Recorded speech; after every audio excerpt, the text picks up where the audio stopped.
ბიჭო, ოპა, აი ეს უკვე რაღაცა ცოტა მოზრდილი უნდა იყოს.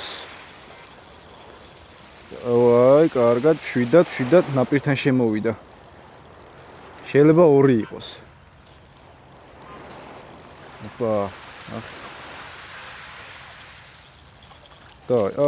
ოპა, აი ძმო. სკუმბრია.